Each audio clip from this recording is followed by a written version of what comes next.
We live. Good morning, everyone. It's Jay Pylon. Let me make sure I've got this muted over here when it comes up on the screen. How's everyone doing? Live channel shout outs, sports cards, live stream, TTM, Henry S. Go get your cereal, Henry. He said, I woke up and I need cereal. What kind of cereal you about to get, Henry? What kind of cereal you going to get into? You get into some Pac Man, some C3POs, some G.I. Joes by Ralston, some Urkelos. What kind of cereal you got? Ted Kubiak. I got this from the Hank Rassico channel. Thank you very much. I already have a Ted Kubiak card, so I'm going to send out to Ted shortly. Almost looks like his hair is coming out like that, but I think it's just it's a scratch on the card, isn't it? Isn't it? Where's that his hair? Did he have one? He had one piece of hair that just stuck way out there like that. I don't know. Maybe he did. I can't tell if that's a scratch on the card or if that's his hair. And I got a bunch of cards here. Oh yeah, here's also I got this, the football 2 times AFL All-Star, All-Pro, AFL champs 1964 to 65 index card there. Thank you greatly. Appreciate it because I'm going to use all of this for my collection. Thank you to Hank Rassico's channel. Appreciate you greatly. Oh, let me show you my Phil Roof collection too. Oh shoot, I'm about to drop the whole thing. There, signed Phil Roof, Pete Ward. Let me make. I might have to do it like this. There we go with the. What is this? Oh, sorry, you can't even see it. 67. Is this 64, 67, 67 right there. 68 right there. 69, 73, a 75 SPC. I don't know. Is that a 76 or 79 or is that a custom? I don't know. And definitely a custom where his art card was. So thank you to Hank Rassico's channel again for providing me with the Phil Roof autograph and the Ted Kubiak, the football index card, as well as this card right here, the Sidney Sweeney first pitch card. So that's really cool. So thank you greatly. I love the Rookies app cards. Those look great. Fantastic. So all that's going to go into the collection. My Phil Roof collection is pretty much complete. Then I got some other cards here, including a Bill Spaceman Lee, which I might have accidentally missed. I might have left it in the living room. I might have to go grab it maybe. Here we go if I have time. Bill Bryan sent these back. Thank you to Bill Bryan. So I was trying to do a stream a couple days ago and it crashed or whatever in the middle of me making it. What's up, Blake? How's it going? I forgot the name. It was 99-cent cereal at the grocery outlet. Post. And that is his hair. It is? That's wild. I had what? I mean, why would the top photographer set him up like that? Why couldn't he have told him, hey, do something about your hair over here? It's flying in the wind. Billy Bryan, there he is with the Yankees. Here he is on the 63. And here's my custom 1960s Billy Bryan. He's a catcher. He played during the same period that you have the great Jim Gentle playing in. I wanted to do some. I didn't get to do all the. I just found out there's a 1950s player I haven't sent off to that's autographing for people. His name is Jim Small or Jim Smalls. It's either Small or Smalls. I forgot which. Jim Small though. But anyway, yeah, he's autographing for people, and he had a rookie card back in like '54. So I just saw that, and I thought that I have everyone who's still alive from the '50s cards sent off to them, or have their autograph already, minus who is it? Minus Koufax and Mays. I don't have a Koufax and I don't have a Mays. Um, I was I was never really that big on Mays or Koufax either, really, to tell you guys the truth. I was a fan of a lot of the other players from the '50s, but this is Buddy Pritchard. He only had one game back in '57. Great signature on there. These are mostly just customs though. 57 style right there. And he played for the Pittsburgh Pirates. He only had one game that he appeared in. I don't know. I think he went back to the minors after that, and then he had got busy with life and moved on from it. Moved on from baseball, as far as I know from his Wikipedia and his baseball almanac stuff. But he signs in that little cool little 1950 style. I like the way this one turned out. The wallpaper. See that 50s wallpaper style in the back or design, that background 50s, 1950s. Love having all of my 1950s stuff signed. I'm going to complete out my 1950s collection. That is where I'm going to have one of each of the rookies from the 50s. I'm going to have that all in my folder. I might have to do a second folder for it. Shout out to Bob Pretty. What great signature he has.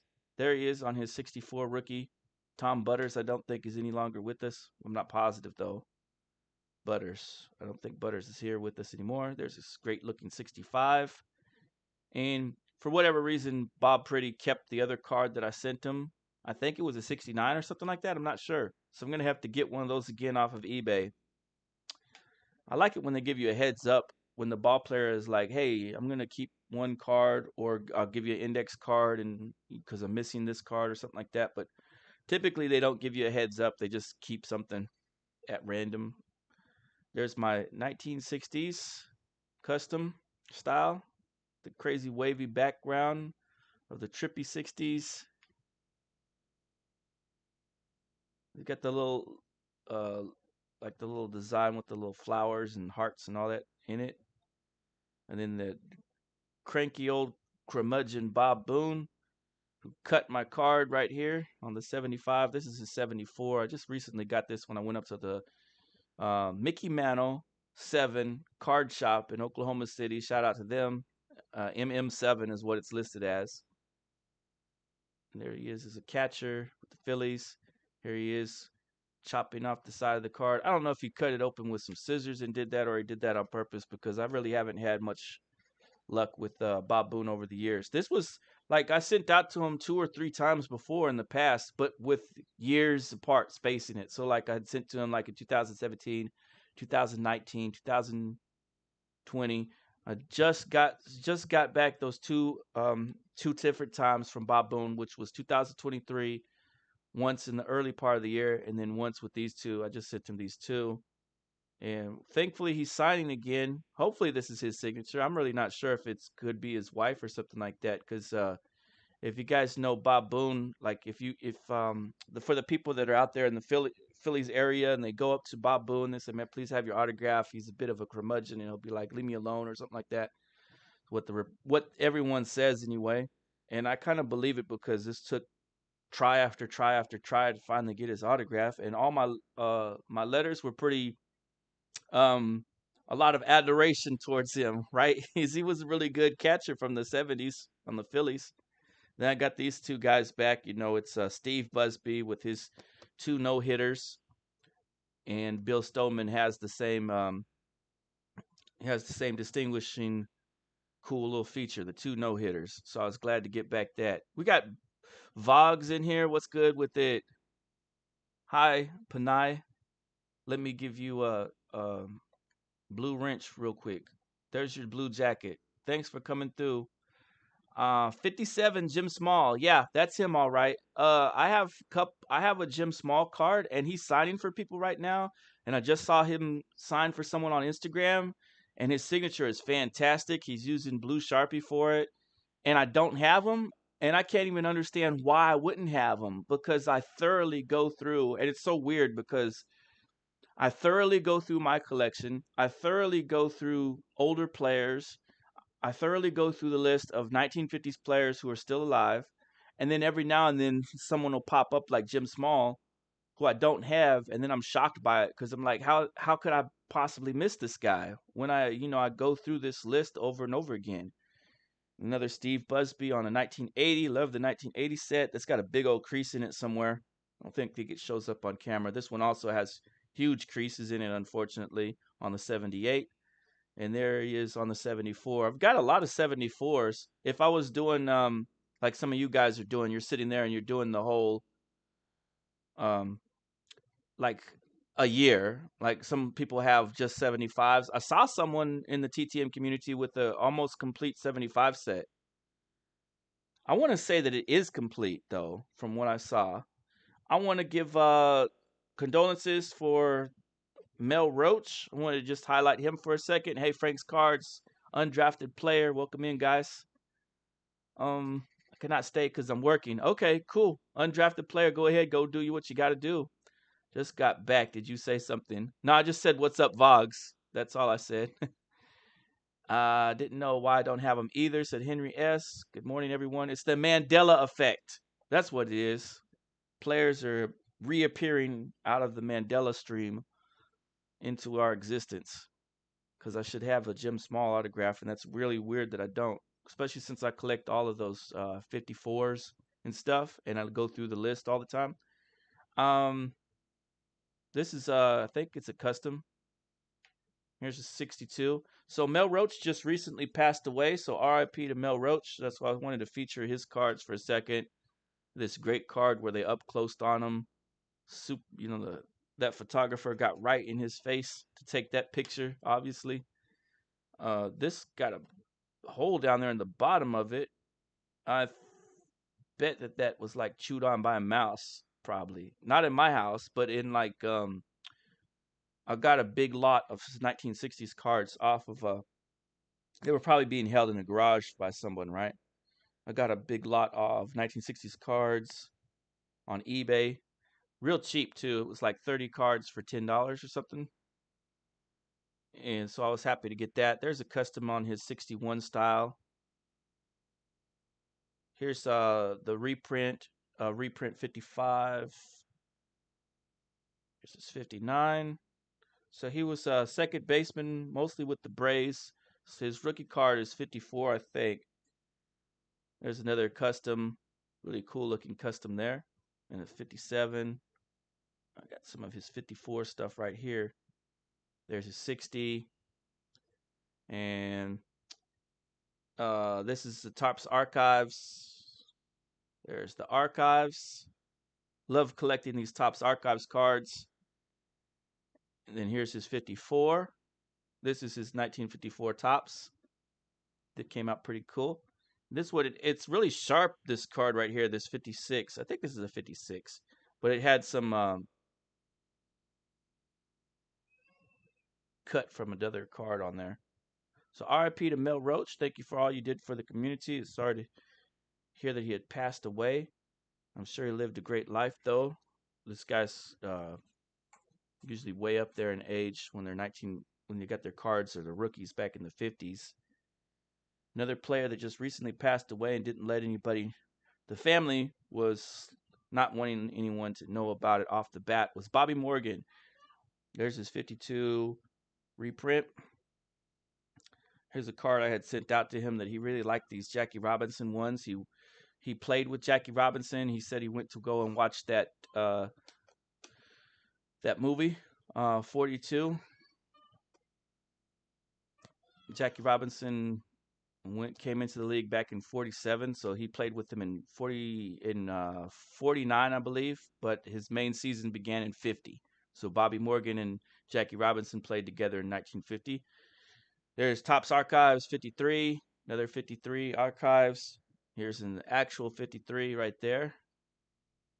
Here's a 54 Bowman, the TV style that I love so much. No, wait, 55 Bowman, I'm sorry.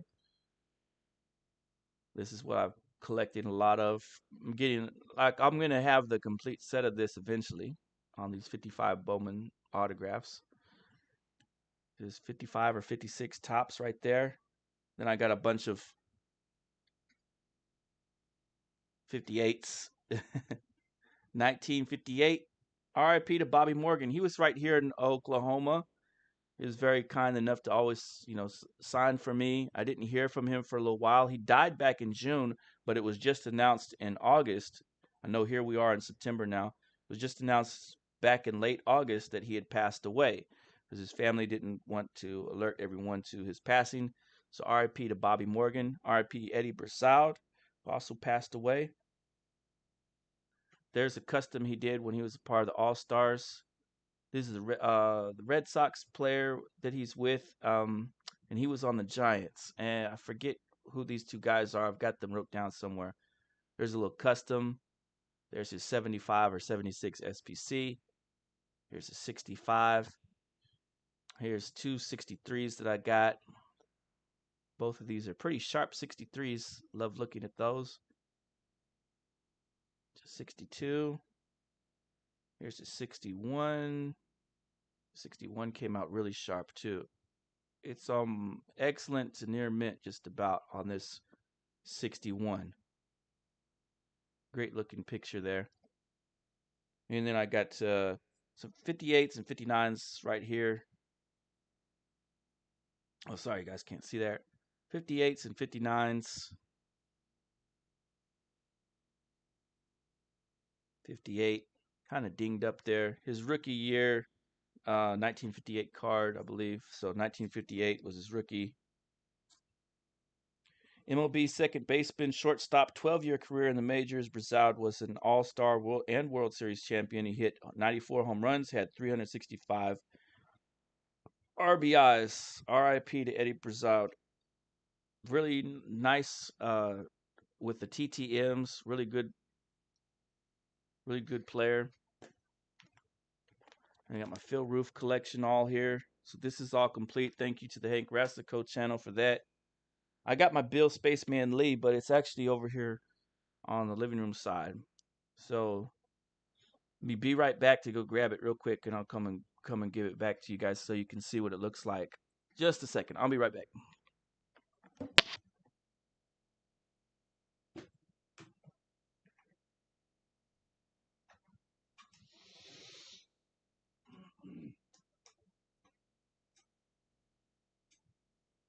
Hi, Ryder. What you doing in here, big guy?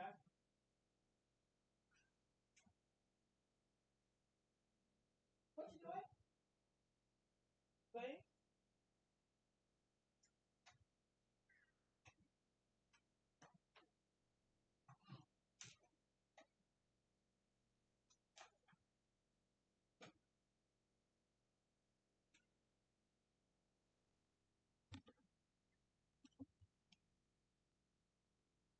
Okay, I'm back. Let me read the chat. This me? I've got all these other ones. You know when you're setting up the scenes, like this is me and Ken and Hotep's one right there. This is the little B right back. So I have different little scenes, little screens that I set up inside of OBS so I can switch back and forth to the different ones. That works out good. So I got back Bill Spaceman Lee. I've sent out quite a bit of cards this week and I haven't gotten anything back. Nothing back this week, this whole week. Last week I sent out 12 or 16, no, 12 cards. I sent out 12 TTMs last week around, Thursday or so, and nothing's come back. So hopefully all those are okay and everyone's just taking their time again. Bill Spaceman Lee. I'm really excited about this. I've got a project going where I've got two of these Bill Spaceman Lee cards that I'm going to work on that are my customs. So there he was when he put up his full outfit, full spaceman outfit back in the 70s. That was his rookie year card right there, 1970. Bill Spaceman Lee. And I think he really went all out on that signature for me there too, with his Earth 2023, the inscription on there. In the letter, I was asking him if he'd like for me to send him some extras if he needs them, but he didn't say anything back, so I guess he doesn't need any extras on my custom stuff. I've got one more custom one where I replaced the 1970. So I do have his 1970 rookie. I planned this in out to him. And then I have a custom 1970 rookie that I made where I replaced all the background with outer space. So it's still this picture with the Red Sox, but in the background is outer space, and it looks really cool.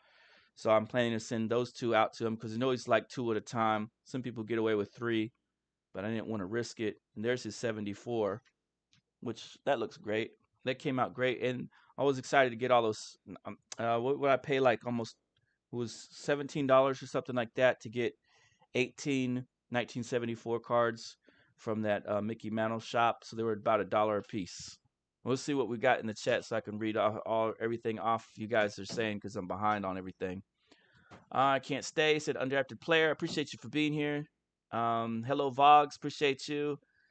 Uh, Henry said he didn't know why he doesn't have the Jim Smalls card or didn't have his autograph yet. Pat Corellis also died.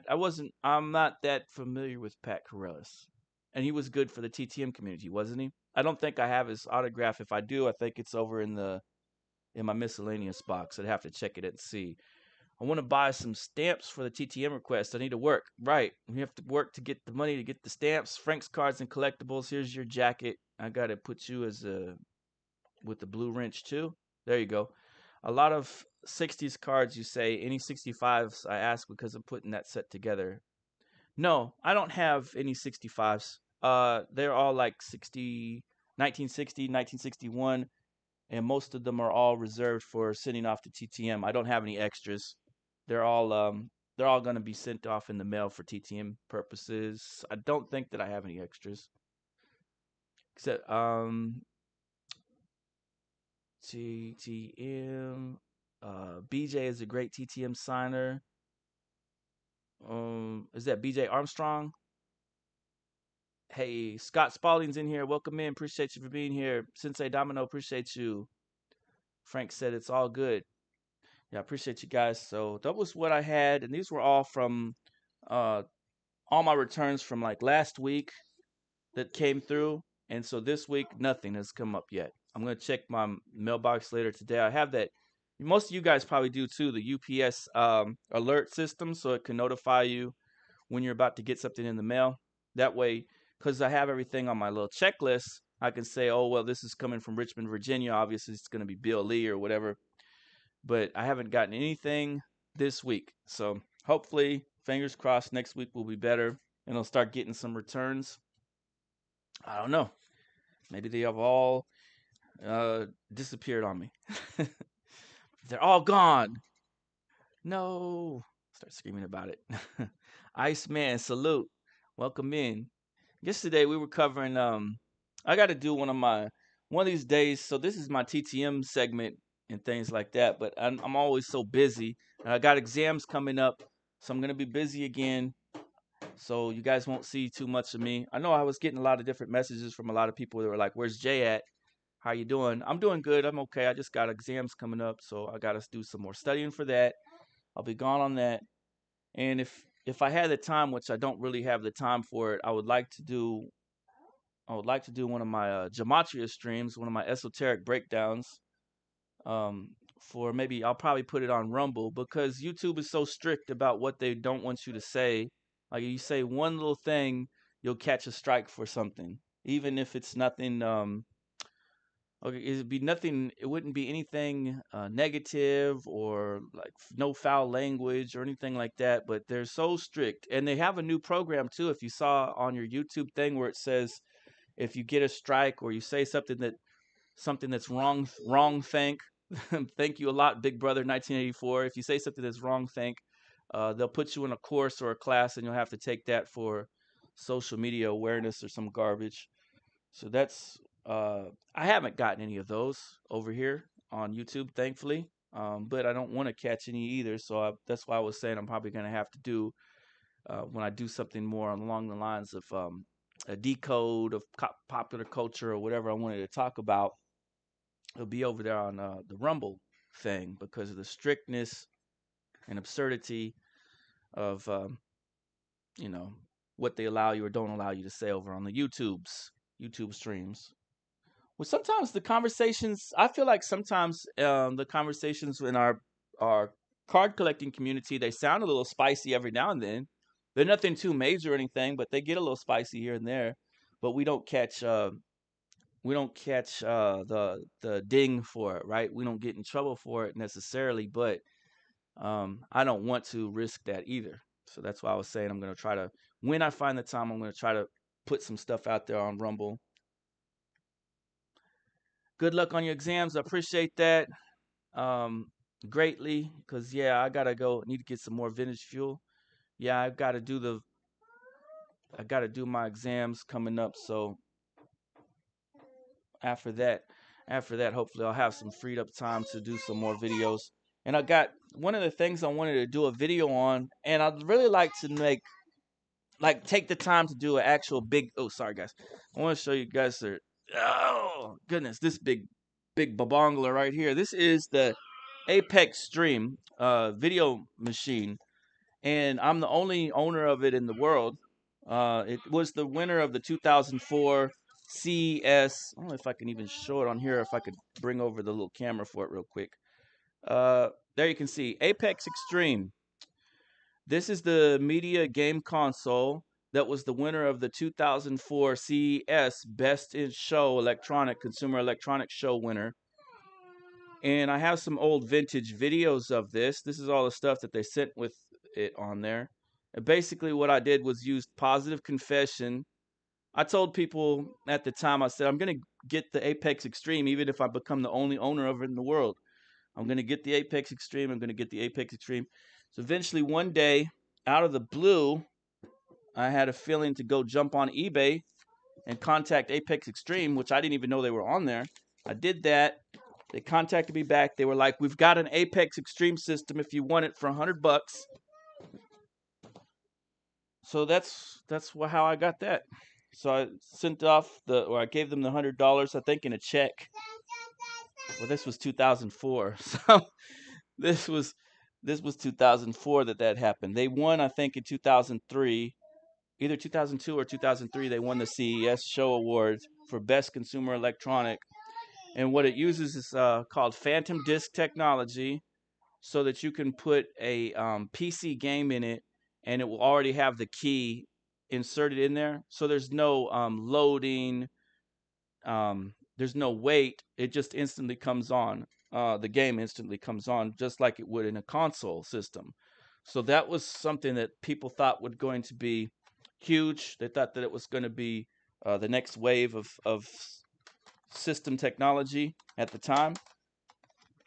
And I was excited for it too, because I thought that would be cool. I could sit there, because it had those ports that you saw. So you could sit there, USB port those with your game controllers, get in there, online capabilities, all that fun stuff. So I thought that would be pretty neat. So I really wanted to get an Apex Extreme, and I think they only made 10 prototypes. The only consumer that owns one is myself, and I don't know what happened to the other 9 prototypes, if the developers kept them or if they got chunked, which is also possible. So I'd like to make an actual, when I get the time, I'd like to make an actual video where I explain those details and I show the old footage of the Apex Stream winning the CES awards. What's going on, 3 Good Nerds? Welcome in. Nerds. I have no idea about Extreme, but I have the Apex DVD players. Right. Yeah, the Apex. What's up, Sooner D? Yeah, Apex. Don't put that piece of bread inside the Apex Extreme box, little guy. Don't make mold. The Apex company was making DVD players, which worked fairly well because they also played VCDs at the time, which is also what I collected. In fact, let me go ahead and show you guys my VCD collection while we're at it, because I don't have any more ball cards. Hold up. What is it, big man? What you got? Let me show my VCD collection. Oh, that's a big VCD collection.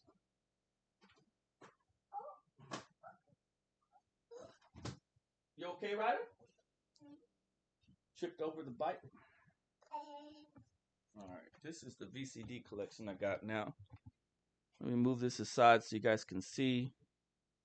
Alright, so this VCD collection, move this back a little bit. There you can see, that is this for the CDI system.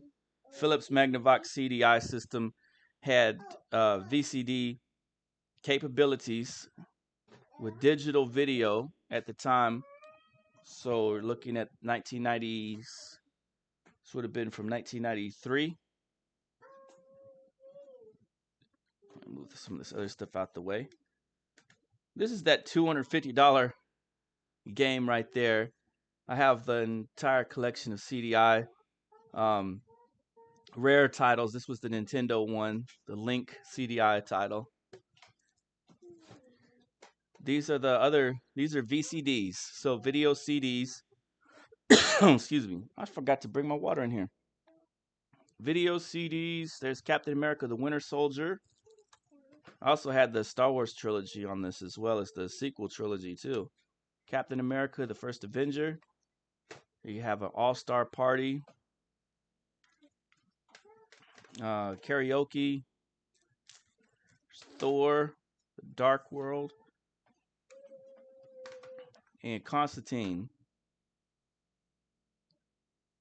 So when the Apex Extreme came out, they had the capability to play VCDs on most of them. So even though this says DVD, it's actually not a DVD; it's a VCD. And what I would do with see, it's on a CD. Excuse me. So I would take those Apex players, and I would be able to watch, like if I recorded this off of TV, or if I recorded it off the HD signal at the time, then I could put those into the Apex player, the Apex DVD player, and they would play them. So that was one of the nice features about having an Apex DVD player, is they were one of the few players on the market that could play VCDs, which is CDs, video CDs. There's the Batman Returns video CD. Batman Returns. So that was really a nice feature for me. So I could watch my VCDs, which also had I have like Terminator and several other different titles of VCDs that I could sit there and play those through the Apex player. So Apex was a really good company for creating video CD programming. And then they decided that they were going to get into the console market with Phantom Disk technology, which they were going to use for creating the Apex Extreme video game players that would be a multi compatible machine. They would be compatible with playing DVDs, video CDs, music CDs, as well as PC games. So you would stick your PC game in there and it would instantly load, and then you could play it from there without having to have your own mini PC or PC at the time. Because this was back in 2002 and 2003. So you understand that there was at that time there wasn't the same level of technology that we have at this point. What's going on? Like done. I'll give you your wrench. I thought I already had you your wrench, Olive. I don't know how you don't have it. Collector's Dream, what's good? Apex Toaster. Yeah. Is that right? Did they have a toaster system too? Hello, everyone. You have some VCDs, Henry? I gotta see those. Oh, just two? Oh, I'd like to see some of those VCDs. VCDs are pretty rare on the most part. I really like the Star Wars ones, and I had the entire collection of Star Wars. The Phantom Menace. What was the one that just came out? The Force Awakens and Rise of Skywalker. Those came out on VCD as well, but in a small print run, and sold in Thailand, in the Philippines, sold in parts I think of California. Olive, do you have any VCDs there in the Philippines? I think you're in the Philippines, aren't you, Olive? Do you have any VCDs? I know you'll have some Pogs. So Pogs are still being made in the Philippines. You can order Pogs online sometimes to get some additional brand new ones. Like they have Spider-Man Into the Spider-Verse Pogs that are out now, but those are sold only only in parts of Mexico and the Philippines right now, I believe. Could be a Brazilian one, but I'm not sure. I haven't located any Pogs from Brazil or Portugal as of yet. I've been looking online. I've been watching eBay to try to see if I could find one. I didn't have a cell phone back in 2003. The cell phones were expensive, weren't they, when they started coming out? I'm going to a card show tomorrow in Fort Lauderdale. Congratulations. I bet that'll be fun. You know me, I always love when I go to those card shows and the card shops. I'm over there in the in the 25-cent bin. I'm over there in the 50-cent bin. There's a lot of good stuff in those bins that I need to finish out my collection, and that's where I'm at. I know the modern collectors, um, like the young kids and most of the modern collectors, they buy whoever's the brand new rookie from right now, and you'll know they'll be, they'll have like 25 Malik Smiths on them or something like that. They'll go and get whatever the brand new stuff is, and that's similar to how the collecting used to be back in the 80s and 90s too, when people would run in and grab all the Brian Taylors and all the Phil Plantiers, all the Kevin Ma's. People would say the dealers explicitly. You talk about the Apex Extreme? He just turned 2. My son did. So yeah, they would tell when I would go in, and the card shop dealer would be like, "Oh, uh you don't want this old vintage stuff. You want Phil Plantier. You want to buy 50 Phil Plantiers. You want to buy Dale Murphy. You want to buy this and that." They would try to tell you. Well, this was my experience anyway. They would try to tell me I was missing out if I didn't get all these Brian Taylors. And I would say, no, thank you. I'd like to pick up Mantle or Warren Spahn. I'm looking for something from the Gowdy series, the Goody series, whatever it is, 1934, 1948 Leaf, that kind of stuff. So that was what I was looking for whenever I went to the card shops back in the day. And they would try, even if they had that, they would try to steer me clear of it and try to convince me that I needed to get Todd Van Poppel. Get you 50 Todd Van Poppels, kid. You're going to retire a millionaire. This will put you through college. That's what you need to get, kid. Forget about Spawn. Forget about Mantle and Mays. You don't need those bums. No, they wouldn't call them bums, but they would definitely try to persuade me otherwise. So I see that a lot in going to the card shops that they have in the city. Norman and Moore, they have card shops there. You see a lot of the young people, they get whoever the brand new rookie is, or the speculating goes on. A lot of that first Bowman stuff. You see a lot of people grabbing the Panini stuff and the Bowman stuff, and they're not looking to the older cards. So that's where I can really rack up and stack up on some old vintage stuff, whether it's vintage junk wax or it's this TTM fuel. 1960s, 1970s cards. That's that's what I like. And then it's rare though that you can find 50s stuff out there in the wild anymore.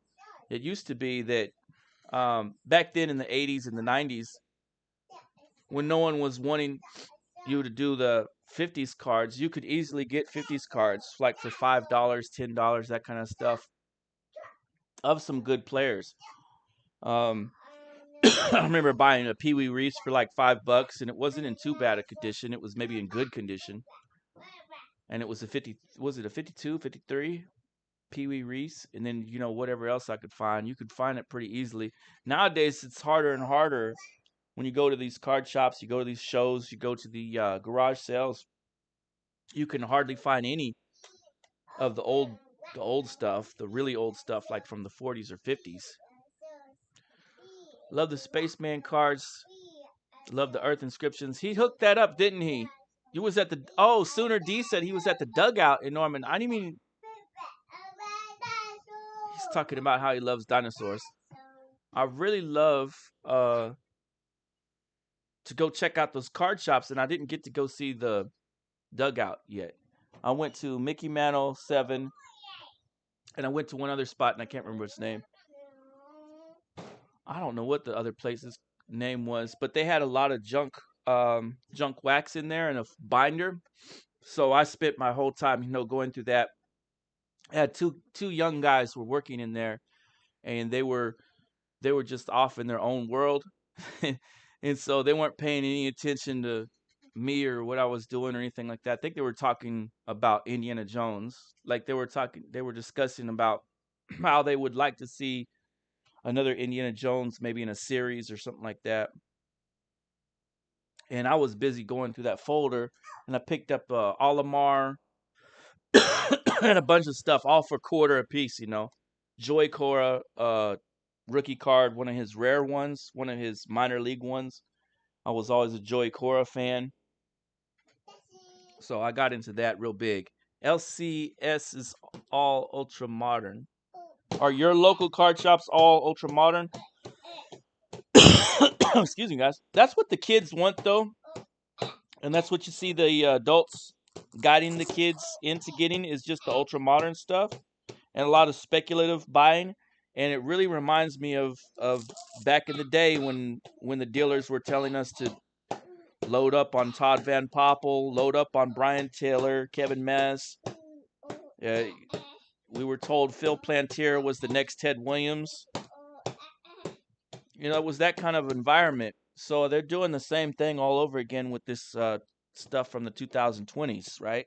They're doing the same exact thing that they did back in the 80s and 90s. It's just they're pushing modern stuff, which it's not a bad thing. It's just imagine that a lot of it's going to be uh a lot of it's going to be overpriced though. It's brand new.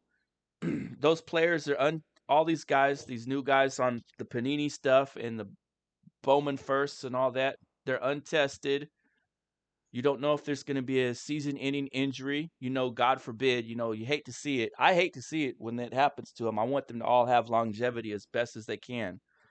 And I hate to see it when they play politics with different players that they don't like, and they trade them back and forth on a team from different teams, and they never let them get their footing when you know that they're really a talented player. So I hate to see that too. But when you're thinking about these modern guys, they're untested and they're unproven. So what everyone's doing basically is back to that speculative buying again, where we're going into the card shop and the dealers are suggesting that we get whoever this brand new rookie is, and then where sometimes they're hyping them up. Not as bad as in the 80s though, I don't feel like, because then back then they would compare guys to, like, they would say this is the next Lou Gehrig, this is the next Mickey Mantle, and would say, like, how's that? Like Todd Van Poppel, who is he supposed to be, the next Tom Seaver or something like that? They would have these lofty exaggerations over the players whenever we would go into those card shops. Chuck Noblock, that's another good one. Jimmy Das Hotep in here. What's good with it, YV? Appreciate you guys. Basketball and football, not much baseball, boo. Oh yeah, at the card shops. So Henry S is saying that his card shop, he's just finding a lot of basketball and football, and not. I think that's what what they're going for too. And the football vintage community, that's brutal on the prices. If you go and look at the prices, like, one thing will be extremely expensive, the other thing will just never have any kind of price momentum. Football card collecting is really, it's really brutal in a lot of ways. They want you to get the Derek Carrs for $1,000. They want you to get Patrick Mahomes rookies and stuff like that for 10 grand and things like that. They're way over they're way over anything that I could ever afford or would even want to.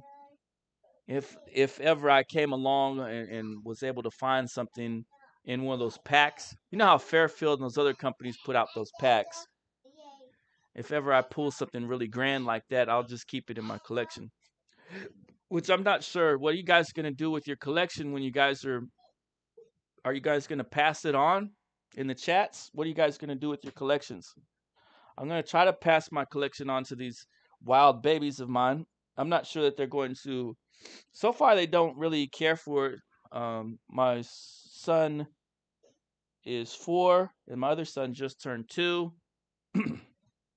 My daughter just turned 7. They don't have really any interest in any of their cards. What cards they do have are Pokemon. And when it comes to the sports cards, they don't mind looking at the ones that are super shiny, but they're not really crazy about it.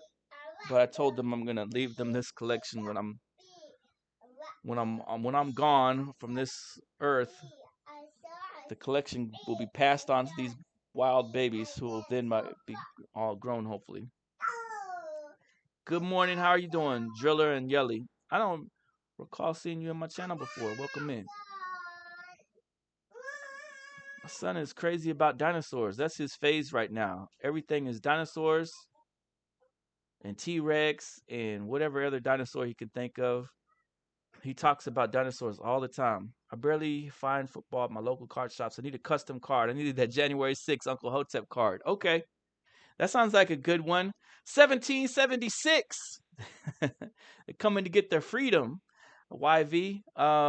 Yeah, I can make the J6 rant card. My daughter gets mine, said Scott. That's what's up. You want to give the babies the ball cards so that they can have their own card collection and enjoy them. I can't get this away from this little thing. I was trying to click on your how do I get this off of here? Never since they introduced this what did they introduce? That little heart stuff. I always wind up accidentally clicking on there. Driller and Yelly, I appreciate you for being here. I'm subscribed now to your channel. Yo, you have the Topps Chrome Platinum Anniversary stuff? I'm gonna check out your video. Just a dad, his daughter, and some friends who want to share our passion. Oh, that's awesome. I'm gonna have to check out your videos and see your ball cards in there then. You got the 2022 Topps Chrome Platinum Anniversary. I'm super excited to see that. Give you a thumbs up over here. Hold up, let me see where we're at on the screens. What screen is this? What's messing up on my side? This duck races. Hello guys, can you see me okay? Mic check 1 2. Oh, let's see this. It's done in the 1953 style. Here's Driller and Yelly who just came into the chat. And I've this seen is their lots channel. of these opened on other channels, and post this I over really here. liked them a lot. I mean, there's so many colors in every box. I guess I've seen at least 2 colors per box. And let's see, a blaster of 23 chrome. Man, I can't wait to get some of this. $40 at Wally World. I'm thinking about grabbing some. A blaster of this is going for $30. So look at that awesome A-team card in the background and that cool Ken Griffey Jr. I got a Ken Griffey Jr. sitting in one of it's not one of these screw downs, but something similar to that. We put this in the chat for you guys who want to check out his channel. Check it out. Phone on charger. Okay, cool. There you guys go. You could go check out his channel, Driller and Yelly, and then click on that link that I provided so you guys can subscribe. And hope you don't mind. It was shout out portion of my channel. I like to shout out you guys' stuff. Is it worth it? Let's find out. There we go. And there's 1, 2, 3, 4, 5, all 6, cool 7, balls 8 in the packs. background. Oh, you can Pretty count. nice. Good for you. 4 cards and 3 exclusive exclusive prism refractor. I'm not a cards huge per fan box. of the Okay. prisms, but I like the Let's see X what we got factors, here. I'm pretty stoked. and I like those. What else is that they get? That one that's called Toil. The one that says Toil is Alright. cool. A Colton Welker rookie. Hey, it's Eddie Murphy. Right on. The Orioles, Eckersley. Dennis Eckersley is These good are for signing. Pretty awesome cards. I mean, Well, I'd like to get one of the Eckersleys in a X Factor or that Toil. If I can get one of those, I'm gonna send that off to Eck to get signed. Remember, for years he was a hard guy to get a Those hold are of for so sweet. signatures. Mason Thompson, the Nationals. That throws me off when I see that a Nationals. Mason Thompson. You know what I keep thinking about is the Senators. I keep thinking when I see that it's gonna say the Senators. That's how far so stuck far. in the vintage area my head is. I mean, I think these look better than the 52s last year. Look at all the colors. I mean, Bregman. You see Bregman was at the Raising Cane's autographing stuff for people. Did you guys see that? He went to go work. I don't know what kind of promotion they were doing, but Bregman went to go and work at Raising Cane's. I love Raising Cane's here in Oklahoma, so I really like it. I know my buddy and co-host with me. I'm co-host with him, Cannon Hotep. He hates Raising Cane's. that's pretty sweet. Bregman, a Drew Ellis rookie, a Reese Hoskins, a Jorge Mateo, and a Prism is. There's Kyle Hendricks on the Prism. Not a huge fan of the Prism. They're kind of generic when it's compared to those toils and those X factors and some of those other variations. Gonna be Kyle Hendricks, so not too exciting. I wonder how you guys remember you guys have seen the Million Cubs project, right? You guys subscribe to him. I saw his stuff over there on Instagram. He's like at 980 something thousand Cubs cards so far, something like that. Next one. Got quite a bit of cards.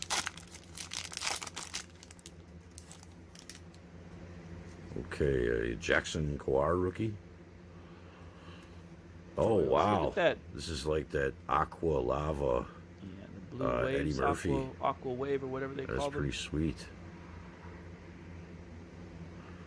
Something Lasorda flipped here. somebody. Let's pull off. Yeah, Tommy Lasorda. Tommy Lasorda, and a Gleyber Torres. All right, there's the Eddie Murphy. That's pretty sweet. Is that numbered at all? It is. 299, I think. 194. Oh, focus. There you go. So I'll put that up. I don't think that I have Eddie hitter, Murray's autograph. I'm really not sure if I do or not. I have Almost to all go the through my teams. collection and double check. But a great hitter nonetheless. I like him. Lucas Giolito. Ozzy Albies. You guys like this product too? This year. A refractor of Trevor Rogers. And Ozzy, look at that cool Ozzy. That's nice. I wonder how much he charges to get his signature. But that was pretty cool. Make sure you guys go and check out his channel. Where's my TTM scene? Here I am. What's up, people? Make sure to go check out his channel. Like, subscribe. Put the link over there. Let's pin it so that way other people can check it out later on. Thanks, Jay. It's also my daughter's birthday. Happy birthday! Refractors look good for sure. Cannon hating on Canes is hilarious. Is that right, Jimmy? These blasters have 2 colors per. There's so many cool refractor cards in the Star Wars. Congratulations, Jimmy, on your Star. How's your PSA submissions going, Jimmy? Did you get your Star Wars stuff submitted? Did you get that Randy Johnson submitted? I hope you get a good grade on all that. There's a really excellent channel over there on Instagram that shows how to clean your cards before you send them off. And he's got like some card cleaning stuff that he uses. Is it called Carl's Card Cleaning Service or something like that? He does. I don't know if he cleans other people's cards, but I know he's cleaning his cards, and he offers a kit for sales that you can do your own cleaning and stuff. I thought that was pretty cool. Maiden's World of Max said Driller's a good dude. He's a buddy of mine. That's cool. I'm glad that Driller, I'm glad that you came in. I don't know why it didn't give you your wrench yet. Your wrench or your blue jacket, whatever you want to call it, should show up now for you. Appreciate you for being here. Love Chrome Platinum. I managed to open 1 hobby box so far. I haven't gotten any blasters yet. Man, that would be really cool. Well, I was excited to see it. That's really neat. I'm looking forward to getting myself a box of it. Is Fred Lynn in this? Is Fred Lynn back in it again also? Because I like to send off to Fred Lynn for his signature. I'd like to. I would really like to get one of those Ichiros or something like that out of that box, because they really got some neat ones in there. Did you guys have any other channels you wanted me to take a look at before I bounce out? Did you have any new stuff, guys, in the channel that you wanted me to showcase too over here so people can connect to you? Then go ahead and put it in. I opened 1 of 5 Vaders and a 1 of 10 box art card. Okay, cool. Yeah. Driller said I'm in trouble now with the wrench. That's all good. As long as you guys don't go too crazy. Don't go too ham over here and get me banned or something, then we're good to go. I don't mind, because some of the channels, that's what I was saying earlier, that some of our card channels, I feel like the topics or the discussions get a little spicy sometimes, every now and then, which I'm okay with. My viewpoint is that we should have free speech absolutism, but it's not allowed. We're in a dystopian reality where we're not allowed to do too much of that stuff. This comes from the original CDI. My son brought me this. It's a CDI disc cover piece for the Philips Magnavox CDI. Why in the world would you get this out of there anyway? Now I have to go put this back, big guy. I needed to showcase it on my stream today. Look, so he's gonna be ready for his YouTube channel so he can show off all his dinosaurs and his Coco Melon on his JJ. Here's the JJ character from Coco Melon. I think reportedly Disney um, an offshoot. So there's people that worked at Disney. There's an offshoot of Disney that's secretly making the Coco Melon stuff. I believe that's what they said because there was actually a small investigation online into who the heck is making the Coco Melon stuff, and they went to go look at the studio to see where this stuff is being made at, and they couldn't get a definitive answer. But some of the executives, former executives of Disney and stuff like that, are over there at Coco Melon. So Coco Melon is basically an off the books offshoot for Disney, and I think that they're running it probably off the books away from the rest of corporate Disney, if there's any kind of connection at all to it, because it does appear that the animators, that there could be Disney animators or executives that are over there at the working with that ABC TV's Coco Melon division. So that was the kind of interesting facet of media. Uh, Disney has been Disney has been canceling a lot of their series. They've been going through a lot of difficulties. All of the streaming platforms have been going through a lot of difficulties as of late. Um, they're they're not getting the same advertising dollar that they would if it was the old media. Whenever we had cable, and whenever a videotape would come out, or a CD, or a DVD, etc., any of those forms of media, they could double dip in the process of putting out one and then putting out an extended edition, or then putting out a variation of that format, so that you would have the company creating these multiple streams of income over and over again, and then they would do that whole, we're going to put this back in the Disney vault.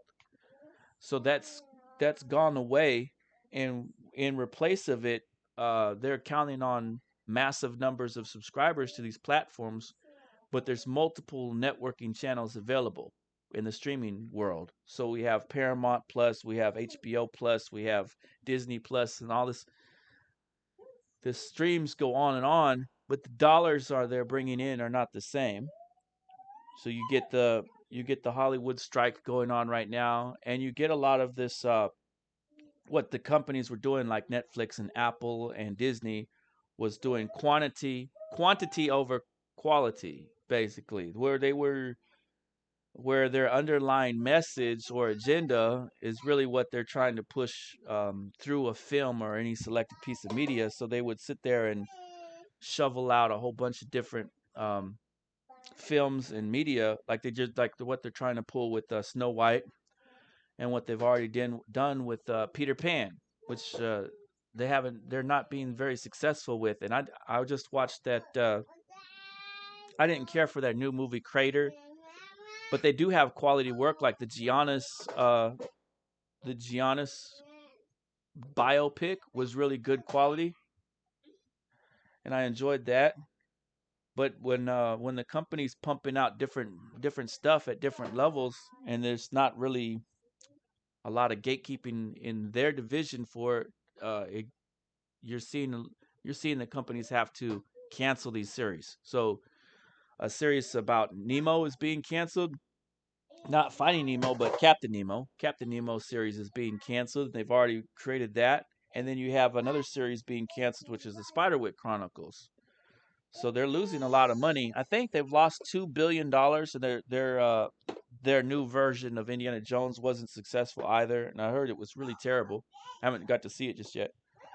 Um, but their division of film and TV, not just at Disney but across the board at all these different companies, has been really suffering as of late. So they're not bringing in the same dollars that they were previously.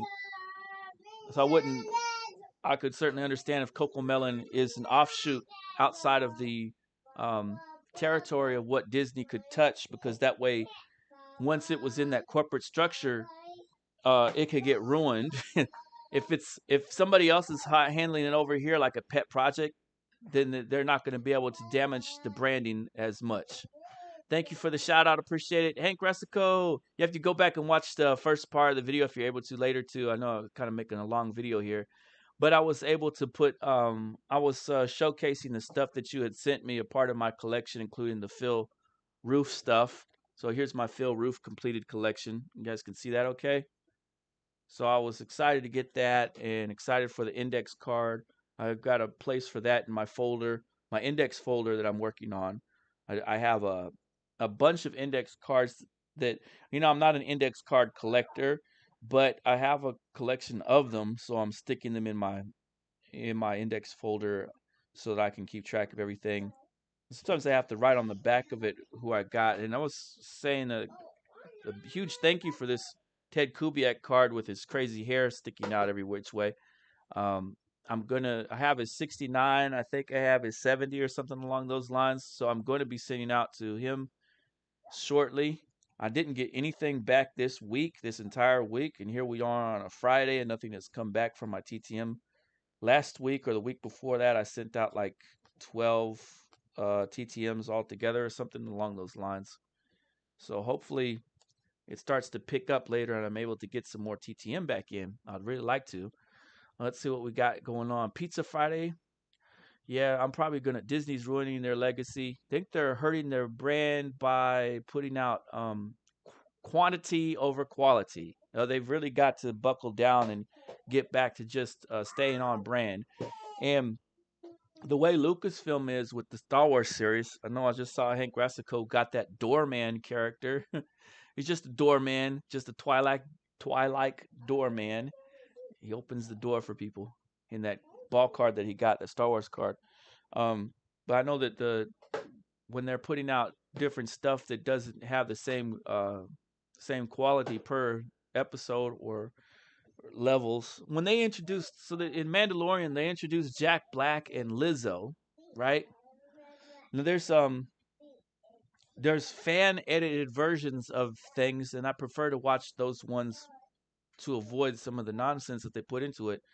But Jack Black and Lizzo are not necessarily Star Wars characters, and they don't fit.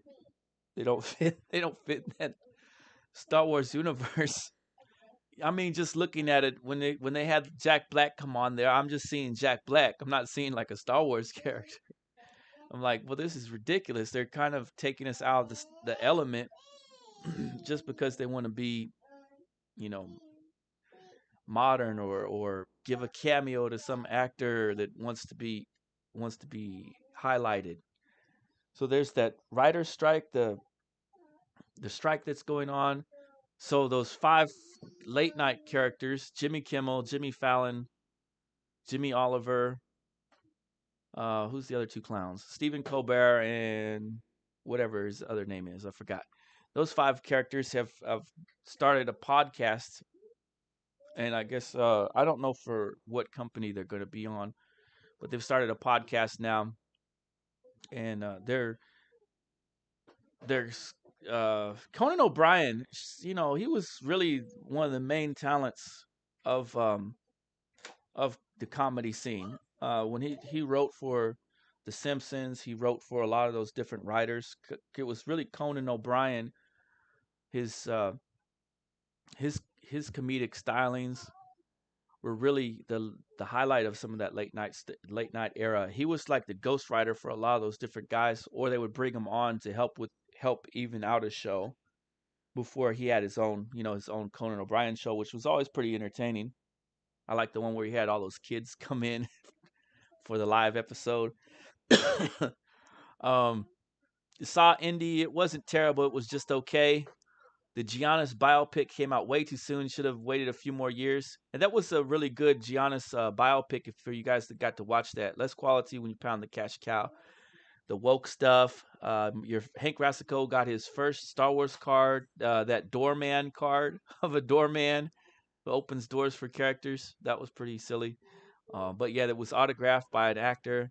I'm at work with no volume, but I see a 68. Great set and a great year. Good things came from that year like me. That's awesome. Choice Cards and Cars. Appreciate you for coming through. Lizzo being in the Star Wars thing. American TV's trash. Canadian TV has always been trash. Chappelle's Show was one of the best ever. Trailer Park Boys. Best TV series nobody ever heard of was Rectify. Heck no, I have not heard of Rectify, and let me go double check on what the heck that is. Oh man, this AI stuff. AI is I've got the AI one over here. So there's your how do you call that, the web browser, right? You guys have the web browsers. So there's an AI web browser called You, and I signed up for it so I could double check on what stuff is going on with it. Let me oh, I don't know if because it's got too much video going maybe. All right, let's see. Where's my Is it this? No, it's not that. Is it that? No, it's not that either. I'm trying to find my scene part here. There it is. There's my scene area. All right, so here's what he's talking about right here. Oh, is this muted, right? Oh, goodness, I don't want that. All right, here's this Rectify series, he said.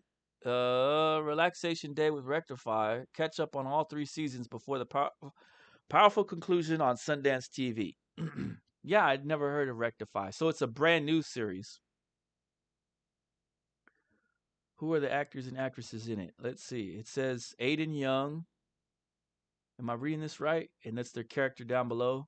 Holden's, Abigail Spencer, Cameron Clemens, Luke Klein, Walker, J.D. Evermore. I'm not familiar with too many of these actors and actresses.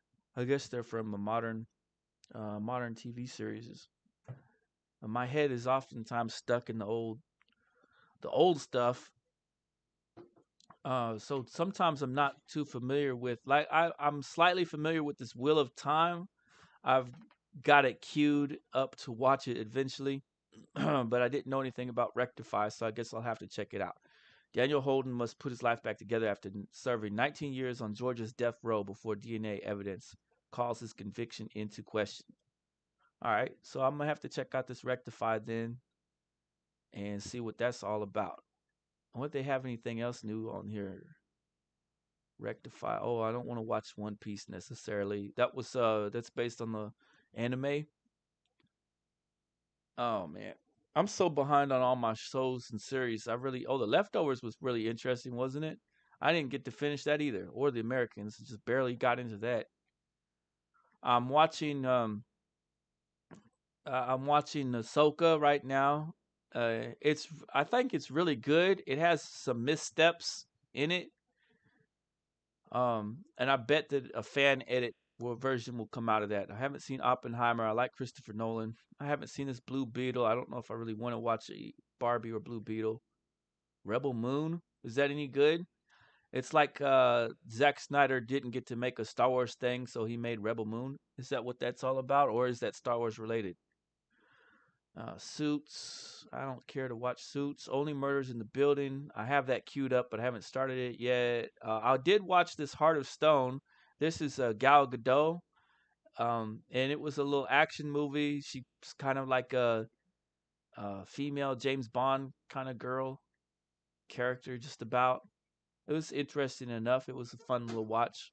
It wasn't anything spectacular, but it was pretty decent. I didn't like this Guardians Part 3 at all. I really disliked it. I liked the other two, but I didn't care for Part 3 at all. It had too much going for it. I don't even know where it got this 8.0. I didn't really care for the new Spider-Verse. The other one I liked a lot more than this one.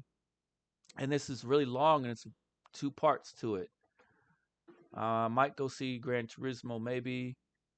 I like Interstellar. I just almost got into this Hijack. I just started it up.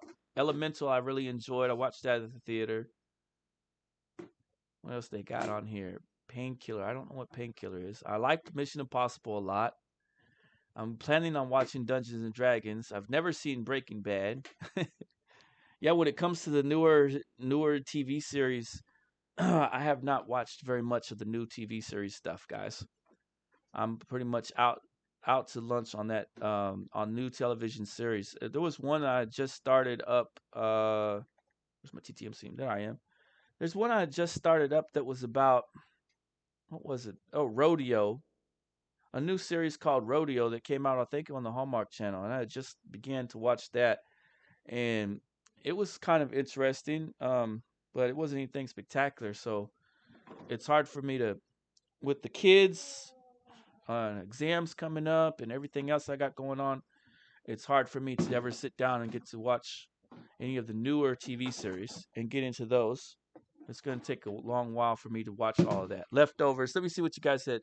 Hello, host. Hi, Leah. How are you doing today? Appreciate you for being here. Let me give you your blue jacket, blue wrench. Mega love shout out to you for coming through. Hey, Brandon Looney Tunes. Appreciate you for coming through. It's old. It finished at least 6 years ago. It did. He said, I love it. Leftovers is great. I put my channel in the chat. Okay, no problem, Brandon. That way they can come by and check out. Oppenheimer was an overrated, terrible movie.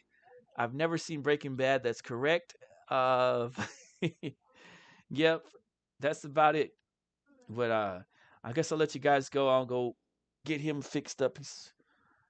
He needs to go get some lunch or something. But I appreciate you guys for coming through.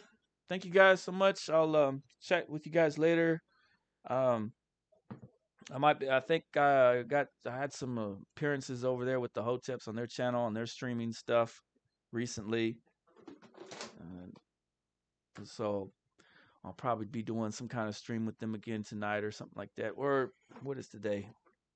Friday. So we did the Hoteps Been Told You after party yesterday and did some other stuff. So probably this week I'm gonna be jumping on one of their videos when I get a chance. But until then, I'm gonna be working on my exams, and I'll be busy, and I'll be watching for anything I get in the mail TTM wise. So I won't be around that much. I'll be too busy. But I'm also gonna check out the, that fantasy football. I saw someone who was saying that Mike or someone was, I don't really know. Somebody was saying something to me. They texted me something about, are you playing the fantasy football with Hank Rassico? They mentioned it in my thing. Yes, I am. Whoever was asking me, I'll get to it. I think it was Connor and somebody else was asking me when I was going to do fantasy football. So yeah, I'm going to work on it. When I get the chance, I'll double check on it and see. Driller says thanks for the shout out. No problem. You seen that what TTM channel on a Discord? No, he's explaining to me what the TTM channel is on a Discord. Is it a TTM? Is it our TTM community that we have in the immediate circle, like myself and yourself and other people? So I don't know about it. If you want, put the link in here if you have it, and I'll go take a look at it. I'm back, Jay. It's good, undrafted player. Good to see you. I'm about to head out in a little bit. I was waiting to see what this TTM channel on Discord is. Look at the YouTube message from Pure Collector. Okay, where do I look? Look at the YouTube message from Pure Collector. Is it in my chat right now, or did Pure Collector send me something at another time? Or is it in the community? Maybe it's over here in the community I'm supposed to look at. I'll go click on the community stuff and look and see. TTN Discord. I lost 3 subscribers. I haven't been streaming very much. So I'm at 1607. I was at 1610. And I don't have any, there's no views going on my channel. I haven't been around much over here on YouTube. When I get the chance, I plan to make a really nice video of the Apex Extreme. I also plan, don't do that, little guy. Why'd you do that? You're gonna smash. See what this does? You're gonna smash the system. This is one of those tables that can raise and lower, and my son just pushed a button in order to make it go down. I'm trying to get it back up. Now don't click on it anymore. You're gonna mess it up. Let me check the community tab over here. What are you gonna do? Click on the button again, big guy?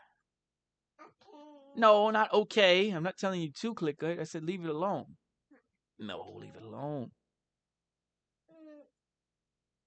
I don't know. I can't see it. Look for the YouTube message from Pure Collector. No, I will put a link in the comments later. Oh, okay, cool. Okay, thank you so much. I'll check it out then. Uh, I think that I have a Discord over here that I could get into. Before, I was kicked out of. I was off the Discord, not kicked off, but it disconnected me from it, and it didn't let me back in. I click got it. Okay, so now I'm in the Discord. Is this supposed to be like the fantasy football arena or whatever in the Discord area? I guess I'll go in there and put through. It's got 55 notices or something. It's a bunch of YouTube TTMers. Okay, that's cool. That TTM community on freaking Instagram, people, that's huge. Have you seen that? What a huge community that is. It's TTM channel. Okay, no problem. Um, if you guys have the Instagram, uh, see if I could pull up my Instagram page over here real quick or not. Instagram, 3 notifications. The TTM community on Instagram is just massive. Let me show you guys what I'm talking about here for a second. There I am right there. You guys can see me. Here's my Instagram. You guys can see that, right? When we went to Chuck E. Cheese, this is the Chuck E. Cheese video. There's my son eating his pizza from the Chuck E. Cheese. And we were the only ones inside Chuck E. Cheese for a whole hour. We just had the whole place to ourselves, eating our pizzas and enjoying ourselves. They raised the price on the. They raised the prices again. Here's my Instagram. If you guys want to follow me, j.pylon8281, same number and name is over there on YouTube. Here I showed that one day of TTMing that I had a while back ago. Here's my RIP to Eddie Brazoud. So if you guys want to get in on Instagram, that's the page right there. And I don't, off the bat, here's the TTM community that you guys can see. It's really huge. I know that they have all the they have all those crazy pictures where they flash these girls on the screen, which you can click. I think you can click over here and you can click "Don't do that" or something like that. I'm not sure. But there's Billy Sims. That's cool. Look at that. Is that Billy Sims autograph they just got back? I hadn't seen that one before. It's a score. There's who is this? Juan Soto. So TTM community. Look at that. Daryl Jackson on Instagram is massive. Let me click on my profile real quick and see. I have 353 followers. That's kind of big. 1,117 that I'm following, and that 1,117 that I'm following is, practically all of them are card collectors. So I really like, and I was surprised by Instagram the fact that you could go through on here and check out. I think this is Boyd's stuff, or no, that's Zach. I could see Boyd's card right there. Isn't that Boyd's stuff right there? See where it says Boyd, and there's Zach. So as you can see, um, is this the one teacher guy that does TTMing too or something like that? As you can see, the Instagram TTM community is huge. It's bigger than the TTM community that we have on YouTube and has a lot more people posting stuff. There's like 500 to 600 TTMers over here on Instagram, surprisingly. Whereas on YouTube, there's roughly, because some of them have fallen off, but there's roughly 100 TTMers on YouTube. But on Instagram, there's about 500 of them, and not everybody has a channel. This is a really cool rookie cup Reggie Smith autograph. Let's check out TTM Todd. Does TTM Todd have anything on YouTube? Because I don't think that a lot of these guys just don't. A lot of these guys do not have a YouTube channel. So going through Instagram has been a lot of fun. I've really enjoyed going through here and checking out all these collections. And the vast majority of us TTMers on YouTube are also over here on the gram. So it's a fun experience. You get to see all these autographs, and even more so than Twitter. For us, oh, look at that. That's going to be an insane duel. Look at that. Marcus Giles, Chipper Jones, Canterbury TTM. Can you imagine when they get that dual signed right there by Chipper? A lot of these guys are doing like they're doing private signings and stuff like that to make sure they get everything. Is that Hideo Nomo on this one? That's what it looks like. Am I wrong? No, that's right. Hideo Nomo. And I have Hideo Nomo's autograph on a triple signature with Roger Clemens, Hideo Nomo, and Mike Musina. And I need to get that sent in to PSA one of these days. Look at that Greg Lazinski card. That is fantastic. I have I have a version of this one. I have the X Factor of this, and I have some kind of diamond version of that I plan to send out. Who's that? Acuna with the rookie cup. There's some Pat Neshek. I've got a whole Pat Neshek collection. Pat Neshek will not sign Allen and Ginter Gold for whatever reason. I've sent him twice the Allen and Ginter Gold stuff, and he has refused to sign it both times. See if that works. It's a bunch of YouTube two-teamers. I don't have Instagram. Go back to the girls. Gotta check that out now. Yeah, Instagram is just filled with so you find your niche of what you want to see on Instagram, and then you click on it, and you check it out, and then uh the other stuff that they have on Instagram is like a bunch of um advertisements. They'll say, check out this sound now. They all act super weird. They'll like point in the air and then nod their head yes. It's so ridiculous.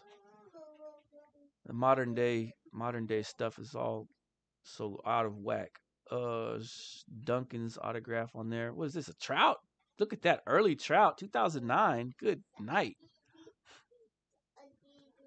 This would be a super expensive ball card. It's even got a 10 on it. Who's this?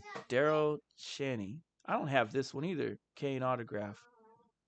So, guys want to check out Instagram? There's my gram. If you want to get in on that and watch it.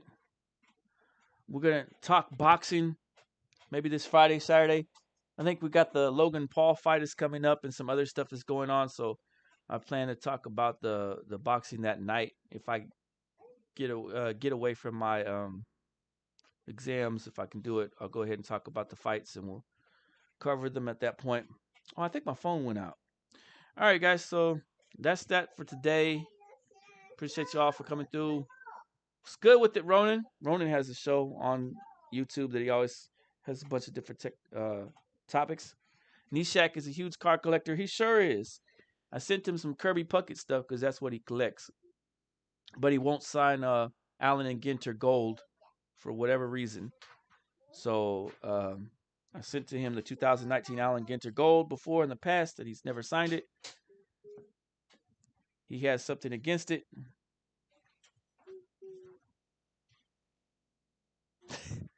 So I appreciate you guys for coming through. I'll check in with you later. Y'all have a great day today. Be blessed. Stay safe. Later on.